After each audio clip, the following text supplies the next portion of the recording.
Everybody, Bennett for the Bonehead Podcast, and it's a big Games Workshop reveal day. We've already had a look at what I think is the most exciting pick of the weekend, which is Warhammer Quest. But if you are an old school Warhammer player, if you like rank and flank fantasy, you want some old world, Games Workshop have stepped up and provided you even more brand new models for the old world. So as part of the preview, loads of game systems covered, but they've dropped another half an army for Cathay. So defend the Great Bastion with peasants, Astromancers,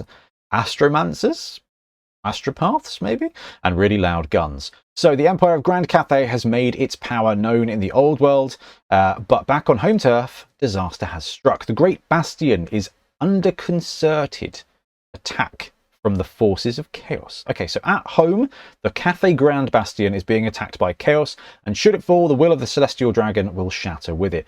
Only the citizens and warriors of the northern provinces can stand against the barbaric horde that threatens the Bastion's sanctity, and in a daring gambit, they have allowed a vanguard force to breach one small portion of the fortification, funneling the foe into a massed army of peasant levies supported by a whole load of guns and some fancy-looking wizards. So let's have a sneaky peek at this. And I really love this. I really like the way they're kind of bringing these narratives into it at the moment. Like the way that the old world is kind of going and progressing the story, which is allowing them to produce new products, new units for a game that kind of paused. Like we've had the whole Grand Cathay army. We've had some units and some stuff for the other armies. Recently, they've shown off the Marauders and Marauder Cavalry, which are brand new models.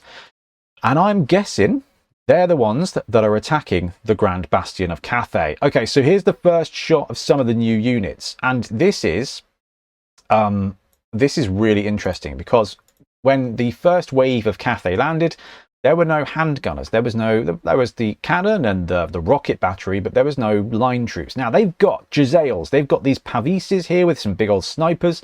You've got peasants with some bows, peasants with some sticks, and you've got some peasants with these they just look like shotguns, and they got some wizards here as well. I guess that's a familiar down at the bottom there.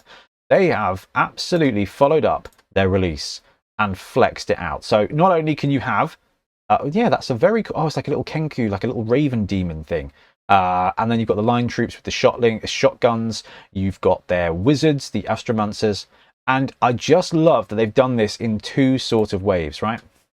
Where you've got the peasants that are here now, and then you've got the first wave, which is what Cathay sent out into the world. They sent their bold army out to fight chaos in the old world, and then the old world kind of, reached around the corner and slapped them about in their own hometown. So these are the Astromancers, so these are the wizards. So the Celestial Court is where the study of magic is conducted in Grand Cathay. It's the place to go for those who want to learn the mystic ways of the dragons, containing countless texts written by their immortal lords over many centuries. Astromancers are the primary wizards of Grand Cathay, able to perform powerful incantations and rituals thanks to the slowing of the winds of magic by the machinations of the Celestial Dragon. So it looks like it's going to be a bundle kit. One dude on horse, one dude not on horse, and one half-bird familiar dude. They take to the battle both on foot and on the backs of Cathayan war horses, wearing fine robes and ornate medallions that befit their station. These wizards kind of got some armour on. Is that allowed? You'll also notice the new Astromancers are accompanied by a crowman, a small familiar whose provenance is a mystery. It's probably the only time Games Workshop have not gone, oh my god, quickly bust out the random name generator. We've got a new name to come up with. They've just gone crowman. Fantastic. Right, then you've got the Crane gun team. So these are like Giselles. These are big anti-material rifles with pavises, and I love the way the unit looks. So copious firearms of all shapes and sizes are produced by the smoke-belching foundries of Nangao and are deployed in defense of Grand Cathay, with one of the most common being the long-barreled rifles used by Crane gunner teams. Carried by a pair of gunners and usually fixed to a tower shield for greater stability, these extremely accurate rifles are used to lay low enemy regiments and single out heroes and monsters for swift execution. Yeah, so this is like sniper territory. Fascinating and a really cool addition to this game. So Iron Hail Gunners, these are your shotgun boys. I wonder if there's, is this a similar kit? Is this the same kit? Is this the same kit? This is the same kit. This is genius. So it's one kit, but you can either build Iron Hail or Crane Gun.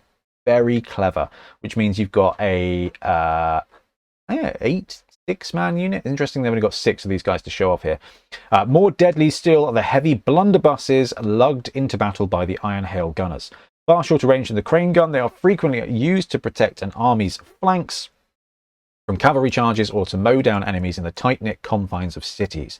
By fighting in ranks, they can lay down brutal volleys of fire, with their first rank hastily kneeling or lying down as the second rank unleashes their own barrage. That's going to be interesting in how they represent that in the game.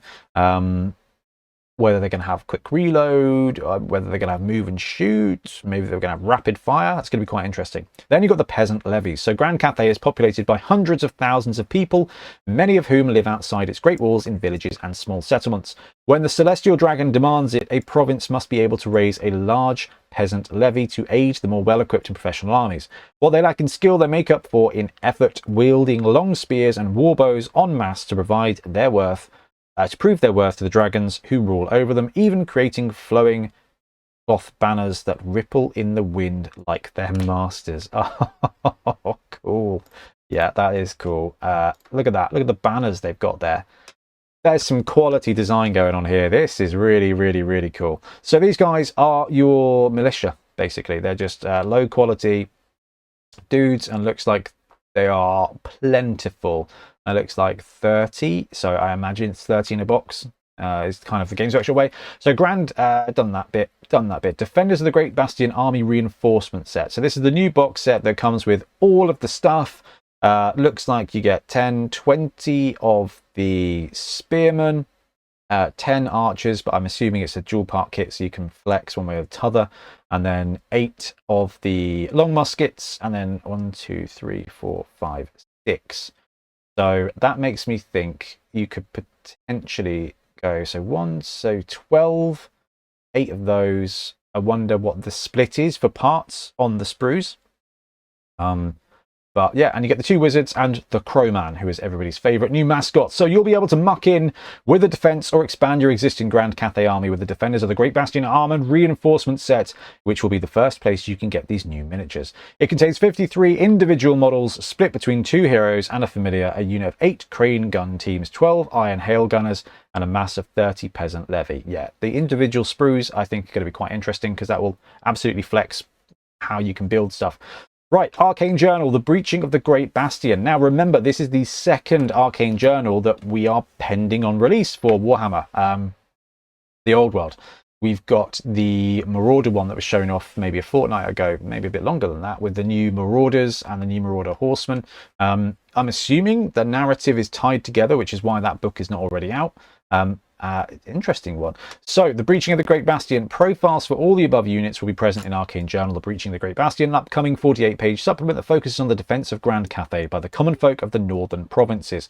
It provides a deeper look at the Empire and its people, a timeline of the Age of Dragons, descriptions of the Celestial Dragon Emperor's realms and how magic is studied and used, and more details on the army of Grand Cathay. It also documents the mounting shadow of chaos, their assault on the Great Bastion, and the plan to quell the threat. Looks like they got the new Marauders down here. So this is very much, I think, going to be a short-term release where Marauders and Cathay both land very similar times. A new Grand Cathay army list that replaces the original is included alongside a new army of infamy, the Warriors of Wind and Field. Plus rules for Celestial, Forged Armour, Masters of the Elemental Winds, and the Will of the Dragons. A special narrative scenario, the Battle of Nanli, also gives you the chance to take on the Chaos Incursion with a grand army of peasants. So this book overrides the previous Cathay book and has the full army list. A new Grand Cathay army list replaces the original. So basically, this is what we've been waiting for Cathay. Like we had half the army already, and this is kind of the second army to fill it out with more ranged options, more cheap troop options. And I'm not surprised to see it. There's plenty more coming to the old world in the future, but for now you can check out the rest of the Warhammer preview by clicking this button. So that is a big bit of news, and quite frankly, this is exactly what we were expecting. We were expecting the second part of Cathay to land.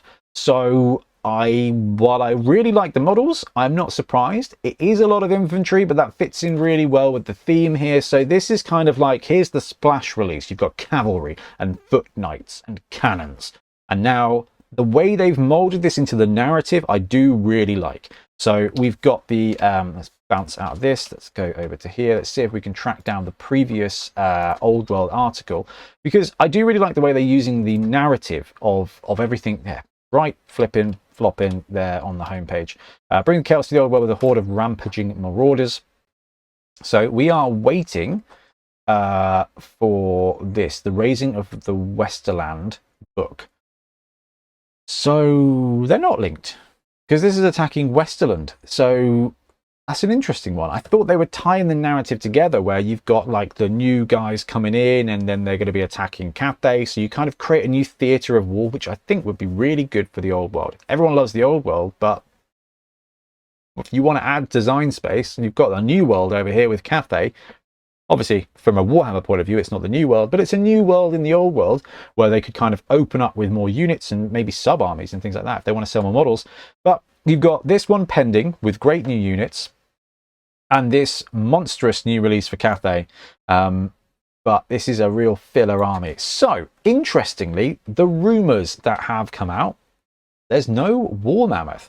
The rumour was that we were going to have a big splash release. So a plastic War Mammoth for Chaos has been rumoured and has been talked around all over the shop, but not the case. So no giant mammoth, but what we do have is a full filling out of the Cathay army. I'm not sure what other units, they're still sort of pending. I think that covers the majority of it. So it just gives you way more flexibility when it comes to Cathay. Now, the thing is, we're still waiting on the Chaos Westerland book. And the reason I really like that is because it's got Path to Glory campaign rules in there. So you can take War of Cetra's Fury, run the 500 to 750 point battle march games. You can get Raising of the Westland when it comes out, play Path to Glory. And I was kind of hoping that the new book for Cathay would have some more ways to play kind of stuff like that. They've been crushing it with Spike magazines recently with the way they're doing that. But not the case. Anyway, very cool to have even more new stuff for the old world. I love to see support for that game. And I hope it continues. Long may it continue. Anyway, let me know what you think in the comments below, and we'll be back with more wargaming content. Happy gaming.